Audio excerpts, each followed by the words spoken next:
Nandita, first वाले का answer बताओ।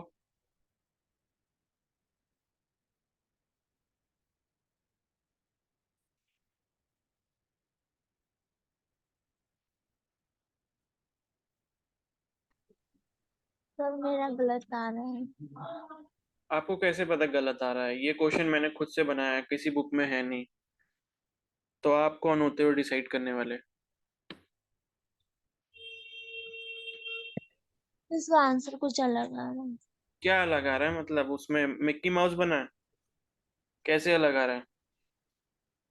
सर इसका आ रहा है 25 into 1, 1/√2। 25 into 1, 1/√2। निकाला क्या है आपने इसमें, ये बताओ कैसे निकाला?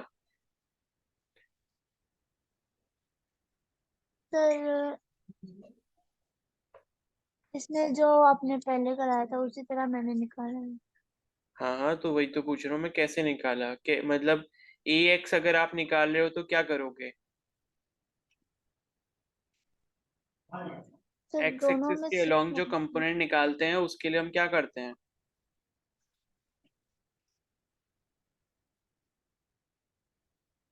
भैया अभी जब हमने ऊपर पढ़ा था तो हमने एक्स एक्सिस के अलोंग जो कंपोनेंट निकाला था वहां क्या करा था? आर कॉस थीटा नहीं करा था? Yes sir. तो यहाँ क्या करेंगे? यहाँ पी कॉस थीटा नहीं करेंगे?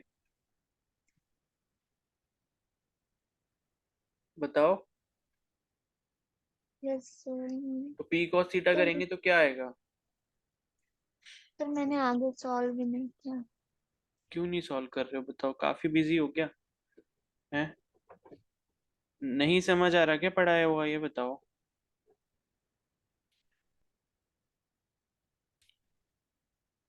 टेस्ट दिया था जो भी यस। परसों हुआ था? Yes sir. कितने मार्क्स थे? सर कम आए थे क्योंकि कितने? मेरा पेपर चल रहा है।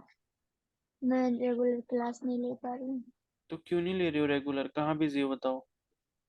सर पेपर चल रहा है कॉलेज में और प्रैक्टिकल भी हो रहा है साथ में। तो कब खत्म होंगे पेपर? सर 15 को पेपर खत्म है। चलो, तो 15 को खत्म है तो 20 तक सारा बैकलॉग हो जाएगा पूरा? यस सर कर लूंगी। चलो ठीक है, फिर 20 के बाद आपको याद किया जाएगा। चलो। लेकिन ये चीज तो अभी कराई है ना मैंने, इसमें तो बैकलॉग से कोई मतलब है ही नहीं। ठीक है। तो जो चीज नहीं अगर समझ आ रही है तो पूछ लो ना फिर।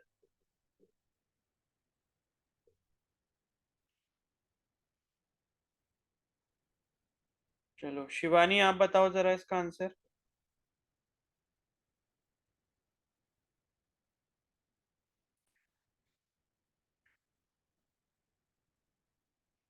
शिवानी गोस्वामी, बताओ। तो मैंने ये नहीं किया है। ये नहीं किया? क्यों भाई, इससे क्या नाराजगी है? अच्छा नहीं लग रहा? तो दूसरे वाले का बता दो फिर।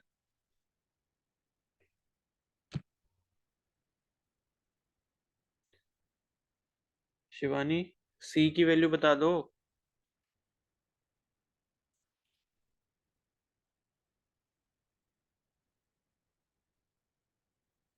ये भी नहीं किया?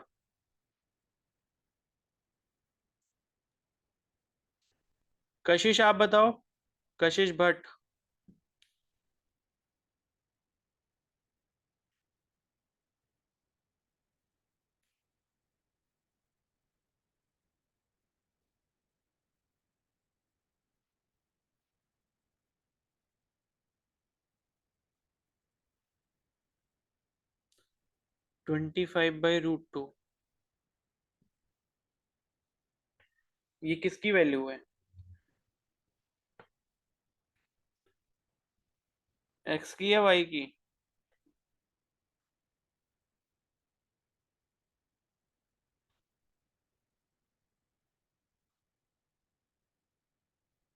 एक आधा किया है।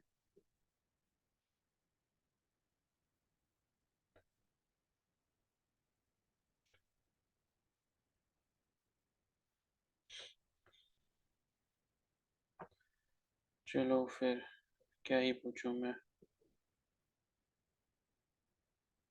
फर्स्ट वाले का हाफ किया है, आगे नहीं आया।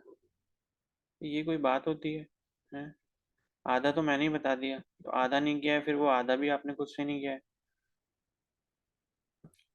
चलो फिर काम ही नहीं, आप बता दो फर्स्ट वाले का आंसर।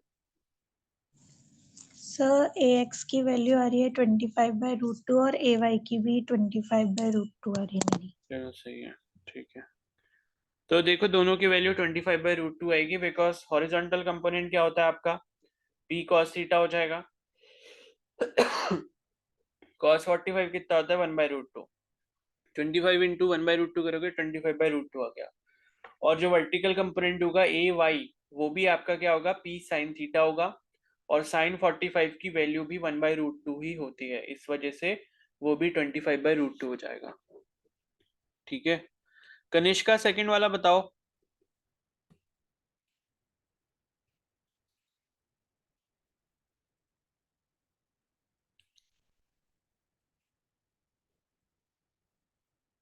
सर मेरा आ रहा है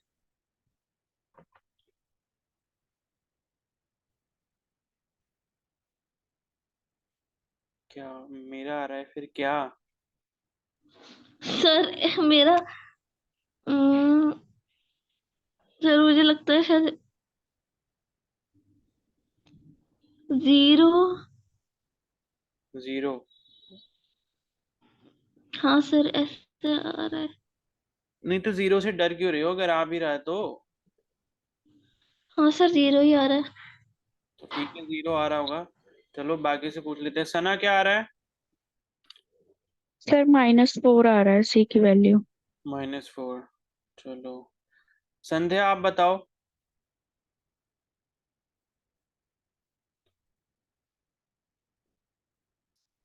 संध्या आधा सॉल्व किया है। तन्नू आप बताओ। सर ये नहीं हुआ, फर्स्ट वाला हो गया था। क्यों नहीं हुआ भाई ये क्वेश्चन? ऊपर वाले कॉन्सेप्ट के बेसिस पे तो था, क्रॉस प्रोडक्ट निकालना है, जीरो के बराबर रख देना है। फिर क्यों नहीं हो रहा? अभी तो हमने पढ़ा कि भाई दो वेक्टर अगर पैरेलल है तो उनका क्रॉस प्रोडक्ट जीरो के बराबर होगा। तो क्रॉस प्रोडक्ट निकालना था, जीरो के बराबर रखना था।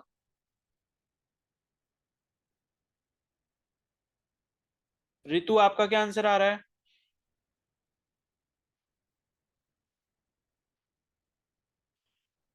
रितु। मधु आप भी बताओ।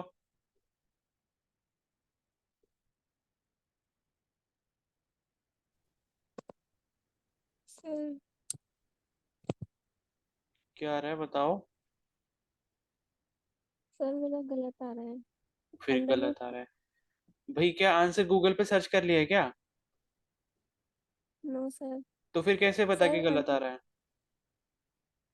सर मैंने आगे भी कर रखा ना उसको। हैं?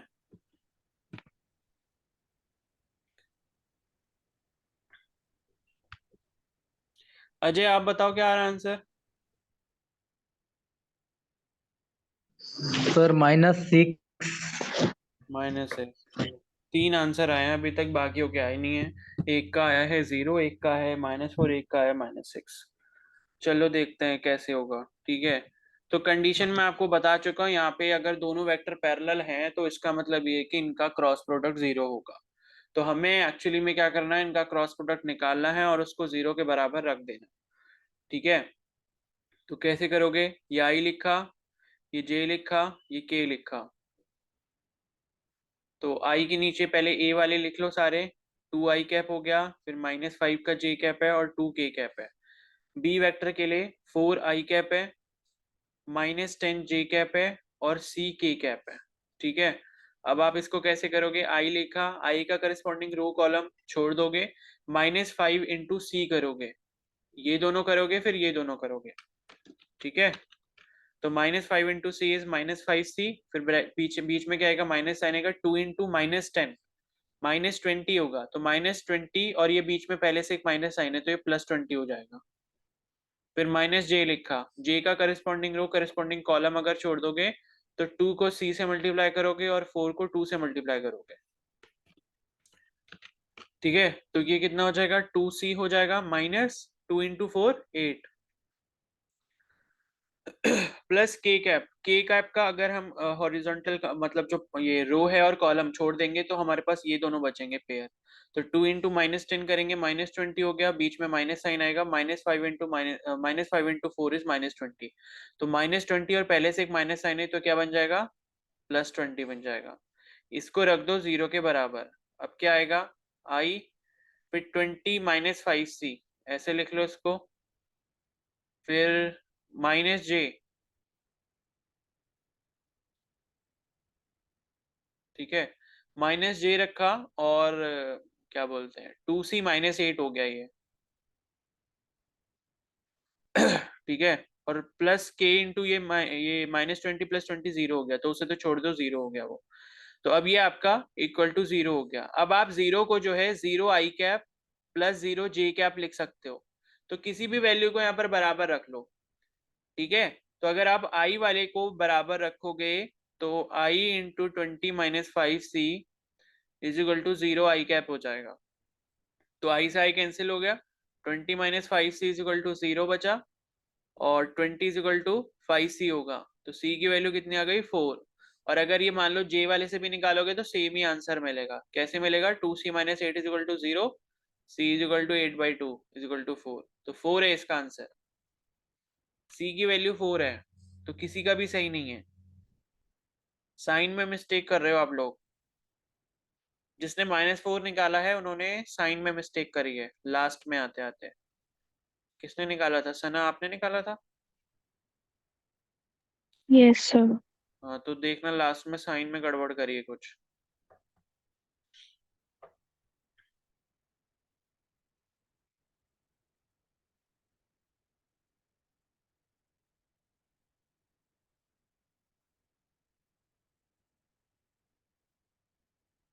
ठीक है, तो ऐसे करना होता है ये।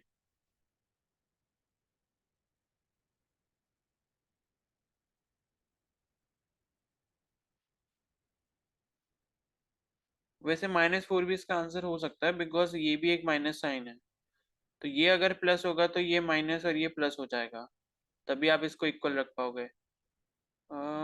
8 माइनस, नहीं नहीं कोई फर्क नहीं पड़ेगा, ठीक है ठीक है, 4 ही आएगा आंसर, ठीक है। 8 - 2c को भी अगर आप बराबर रखोगे -2c + 8 को भी, तो 2c इज इक्वल टू 8 हो जाएगा, c इज इक्वल टू 8/2 4 हो जाएगा, तो 4 ही है इसका आंसर, ठीक है।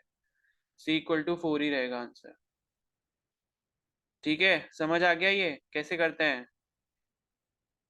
Yes sir.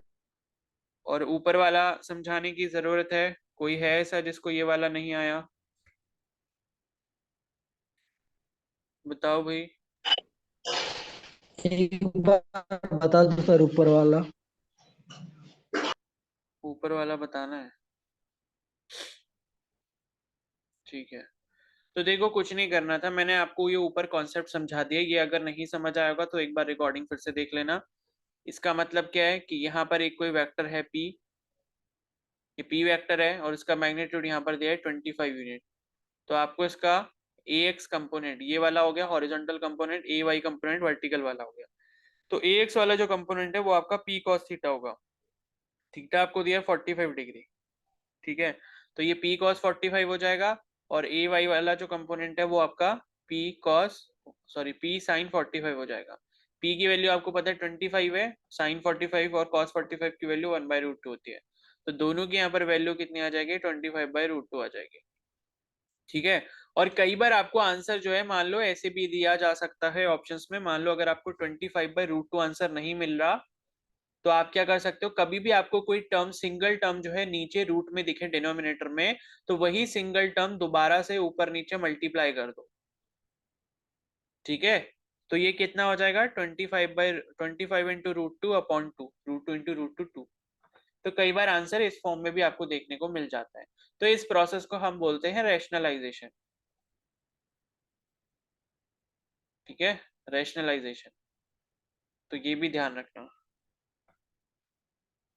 ठीक है। क्योंकि मान लो अगर यहाँ पर आपका सपोज आंसर आ रहा होता 26√2, तो 26√2 अगर आपका सॉरी 26/√2 अगर आपका आंसर आ रहा होता, तो √2 से अगर आप ऊपर नीचे मल्टीप्लाई करते हो तो आंसर क्या आ जाएगा 26√2/2। तो 2 से ये 26 कट जाएगा 13 टाइम्स, आंसर क्या आ गया 13√2। तो हो सकता है ऑप्शन में आपको 13√2 दिख रहा हो, लेकिन आप जो है 26/√2 देख रहे हो। तो ये चीज भी करके देख लेना कभी आपको ऐसी सिचुएशन मिलती है तो। ठीक है, तो ये हो गया आपका डॉट प्रोडक्ट, क्रॉस प्रोडक्ट, सारा मतलब वेक्टर वाला पार्ट हो गया हमारा। अब चलते हैं अपने नेक्स्ट टॉपिक की तरफ।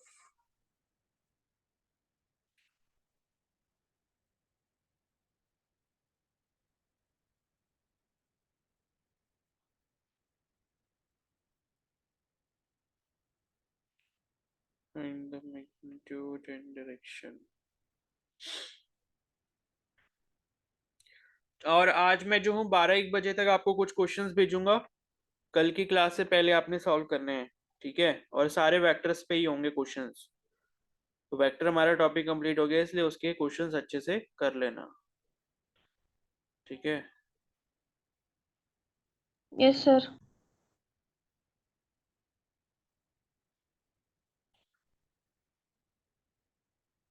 वेलोसिटी,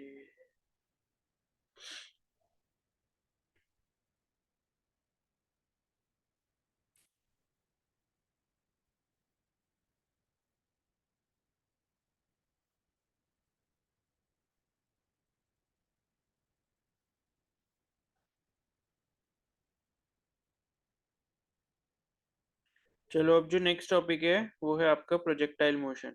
ठीक है, तो ये बेसिक वाला ही हम केस पढ़ेंगे। इसमें केसेस तो देखो काफी सारे होते हैं, लेकिन वो जेई वगैरह के लेवल के और नीट में भी कभी कभार ही आता है। ठीक है, वो जो फालतू के केस है ना, तो बस बेसिक वाला आप समझ लो प्रोजेक्टाइल मोशन क्या होता है, बस उतना ही काफी है।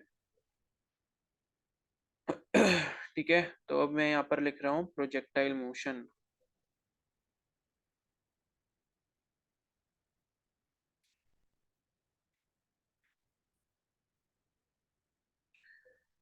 ये क्या होता है इसको समझते हैं।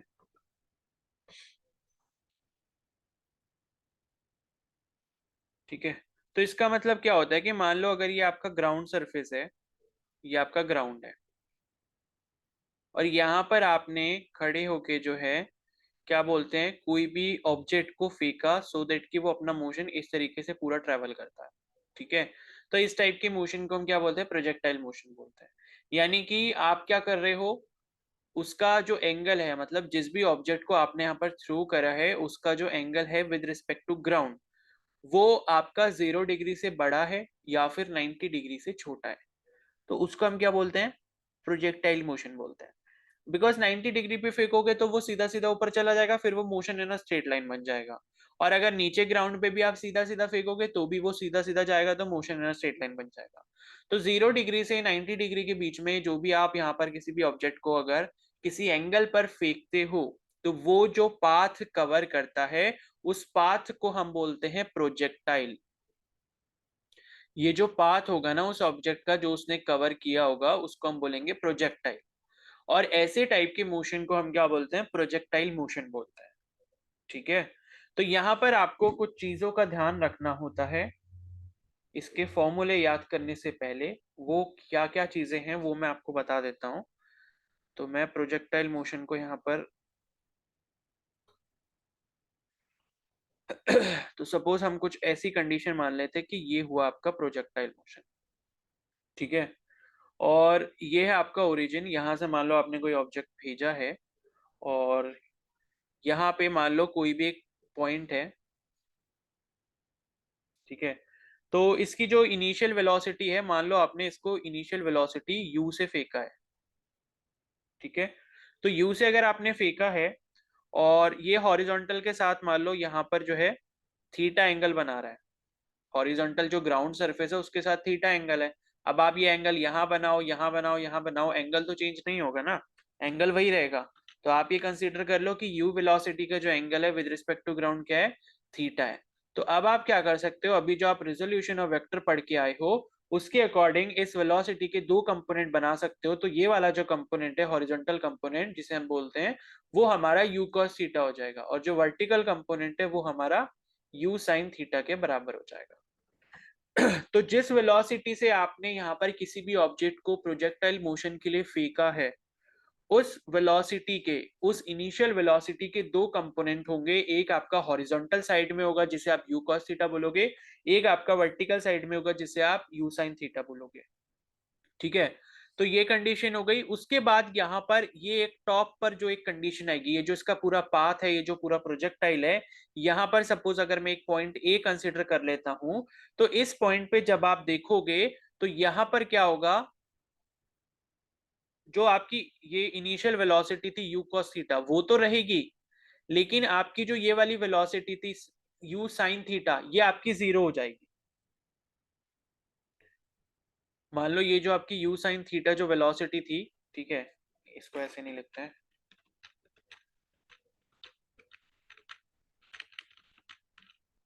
तो देखो u sin थीटा जो है ना वो यहाँ पर इस पॉइंट पे जीरो हो जाएगा। मैं लिख भी देता हूं, u sin theta at a। अब मुझे कोई बताएगा कि क्यों होगा ऐसा?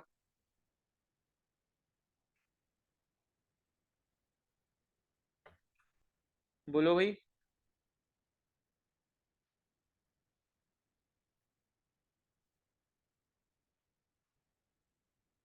देखो जब ए पॉइंट पे वो ऑब्जेक्ट पहुंचेगा ना, तो उसका जो एंगल इस ग्राउंड के साथ होगा वो कितना होगा, 0 डिग्रीज के बराबर होगा। ठीक है, तो 0 डिग्री के अगर बराबर होगा तो साइन 0 की वैल्यू कितनी होती है, 0 होती है। तो वर्टिकल कंपोनेंट जो वो यहाँ पर क्या हो जाएगा, 0 हो जाएगा। ओके, और फिर क्या होगा यहाँ पर, जब आप ये ए पॉइंट से वापस जब नीचे की तरफ ऑब्जेक्ट गिरना चालू होगा, तो यहाँ पे जो है वेलोसिटी आप कुछ इस तरीके से शो करोगे। इधर आपका u cos थीटा हो गया, इधर आपका u sin थीटा हो गया, या माइनस u sin थीटा भी ले सकते हो, बिकॉज अब जो वेलोसिटी का y वाला जो कंपोनेंट है, वर्टिकल कंपोनेंट, वो आपका ऑपोजिट डायरेक्शन में आ जाएगा। ठीक है, और फाइनली फिर नीचे आके जो है ऑब्जेक्ट रुक जाएगा। ठीक है, तो ये होता है। तो अब आपको यहाँ पर समझना क्या है कि ये मान लो पॉइंट बी है, तो ओ से लेके बी तक इसने जो मैक्सिमम अपना पूरा का पूरा इनिशियल से फाइनल पॉइंट के बीच में यहाँ पर जो डिस्प्लेसमेंट कवर किया है, उस डिस्प्लेसमेंट को हम रेंज बोलते हैं। जब भी आपने ऑब्जेक्ट को फेंका तो यहां से लेके यहां तक जो आपका डिस्प्लेसमेंट होगा, अब डिस्प्लेसमेंट अगर मैं बोल रहा हूं तो इसका मतलब ओ से बी की परपेंडिकुलर लेंथ, ठीक है, उसे आप क्या बोलोगे, रेंज बोलोगे। तो यहां पर ओ बी जो है वो आपकी रेंज हो गई। ठीक है, और फिर उसके बाद यहाँ पर क्या है, कुछ इसके फॉर्मूला हैं, जैसे कि एक तो आपका रेंज का फॉर्मूला होता है, एक टोटल टाइम का फॉर्मूला होता है। तो यहाँ पर अगर आप टोटल टाइम देखोगे,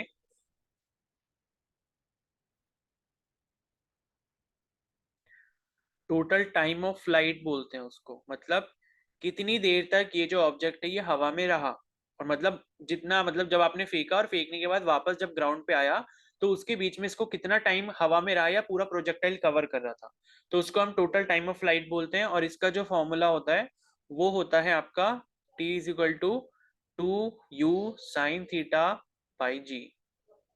ठीक है, तो ये हो गया आपका टोटल टाइम ऑफ फ्लाइट।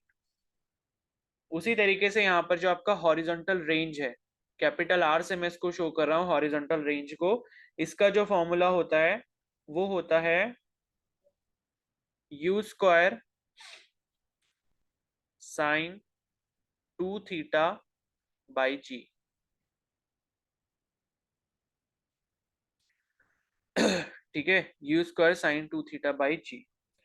और एक जो इसका फॉर्मूला होता है, ये जो आपने देखा ना, नीचे ग्राउंड से लेके ये जो आपका ए पॉइंट तक का जो ये मैक्सिमम हाइट है, इसको हम ये मैक्सिमम हाइट बोलते हैं। ठीक है, मतलब पूरे प्रोजेक्टाइल के टाइम पे मैक्सिमम वो कितनी हाइट तक ऑब्जेक्ट गया था, इसको हम कैपिटल एच या मैक्सिमम हाइट बोलते हैं। और यहाँ पर जो मैक्सिमम हाइट का जो फॉर्मूला होता है वो होता है आपका you square sine square theta by 2g।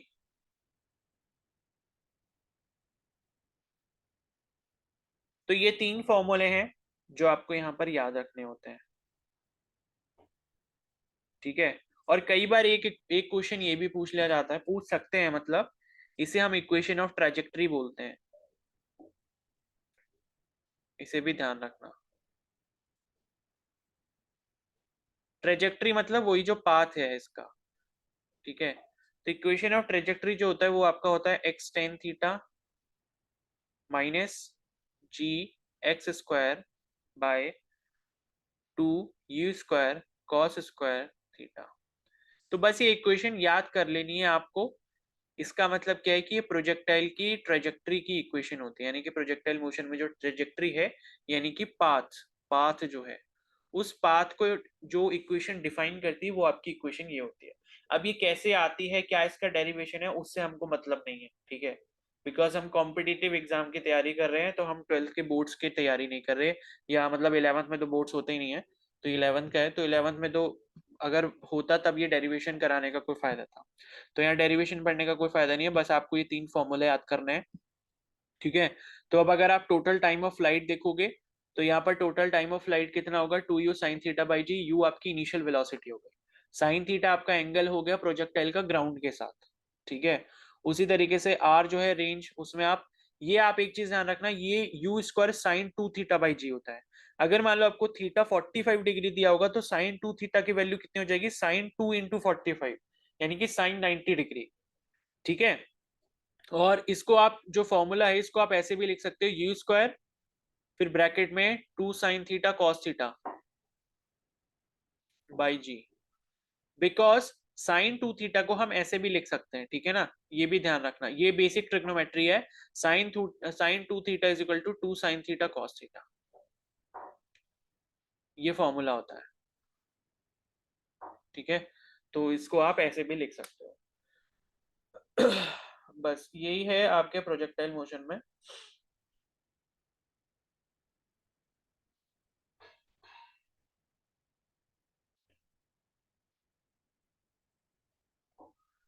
ठीक है, फिर समझ आ गया।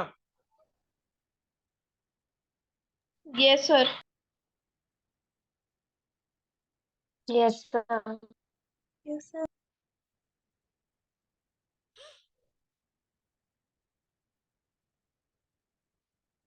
Yes sir. चलो ठीक है, फिर आ गया समझ तो।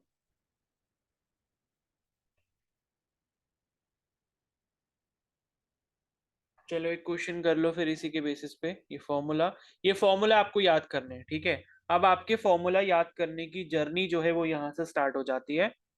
तो जितने भी फॉर्मूला है उनको चाहो तो एक पेपर में भी लिखते रहना, सो दैट कि वो आप अपने पास रख पाओ बाद में रिवाइज करने के लिए, ठीक है। तो ये फॉर्मूला सारे याद होने चाहिए, कॉन्सेप्ट के साथ फॉर्मूला अगर याद नहीं है तो फिर न्यूमेरिकल नहीं सॉल्व कर पाओगे। A cricket ball is thrown at a speed of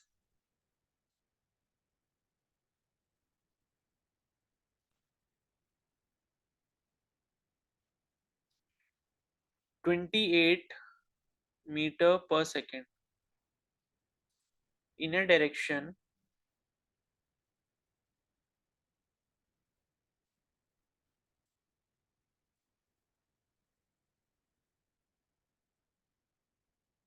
30 degree above the horizontal.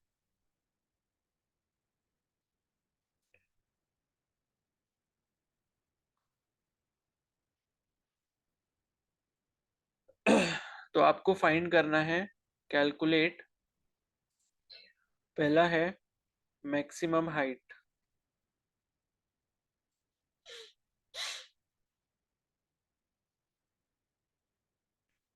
दूसरा है यहाँ पर time taken by the ball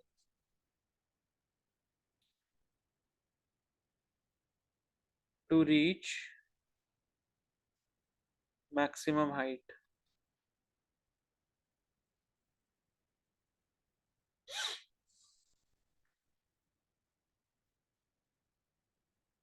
तीसरा है हॉरिजॉन्टल रेंज।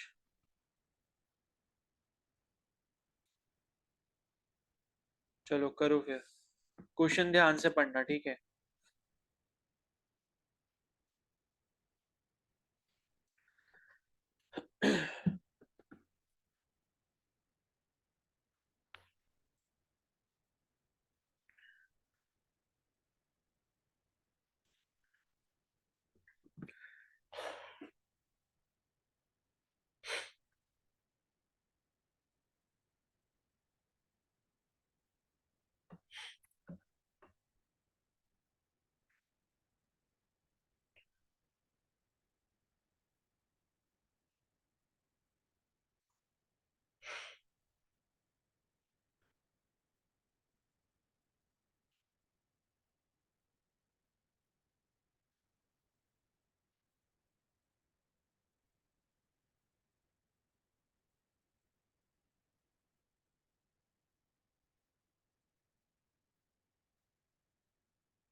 जल्दी करो भाई।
स्मृति बताओ मैक्सिमम हाइट कितनी आई है?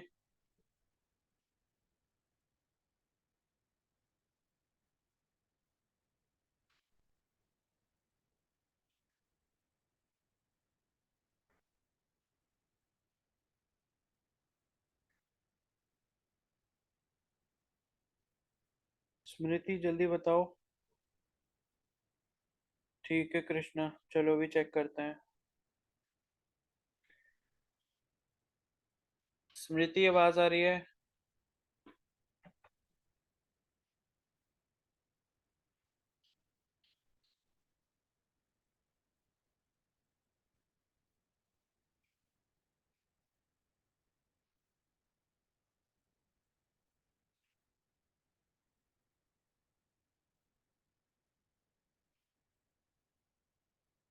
कनिष्का बताओ मैक्सिमम हाइट। सर 10 मीटर आ रही है मेरी। 10? चलो 10। ठीक है चेक करते हैं अभी। संजना आप बताओ। सर मेरे को नहीं आया। है मेरे को नहीं आया? ये सर कैसे? इसमें समझ नहीं आ रहा मेरे समझ क्या नहीं आ रहा? फॉर्मूला में वैल्यू तो पुट करनी है, और क्या करना है? मैक्सिमम हाइट का भी फॉर्मूला नहीं पढ़ा ये?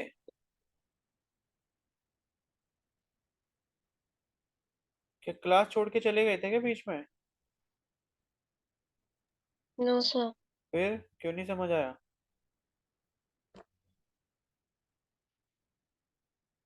बताओ।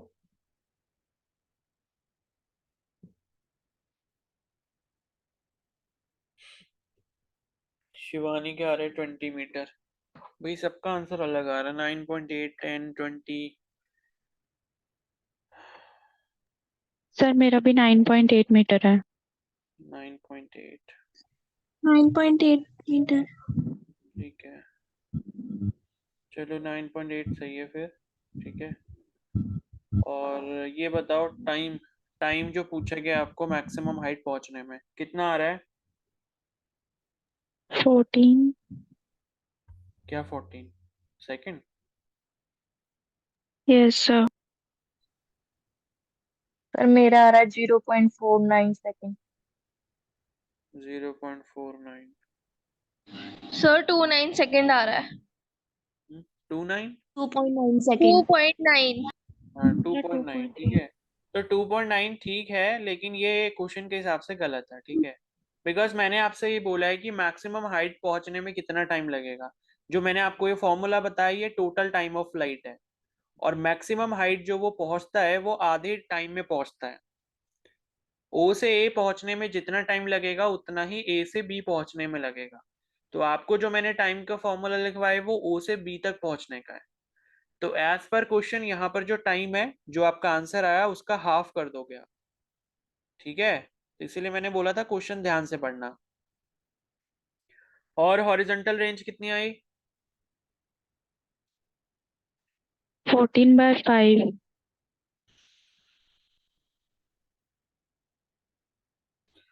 चलो हॉरिजॉन्टल रेंज जो है 69 मीटर आ रही है। इसका आंसर चेक कर लेना, बाकी फिर इसको कल डिस्कस करेंगे। ठीक है, और क्वेश्चंस भेजूंगा मैं। हाँ स्नेहा ठीक है, क्वेश्चंस भेजूंगा मैं, कर लेना वर्कशीट के, कल ये चैप्टर खत्म हो जाएगा।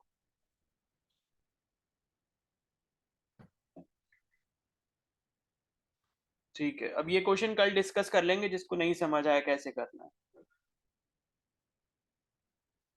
चलो फिर ठीक है, you can leave the class.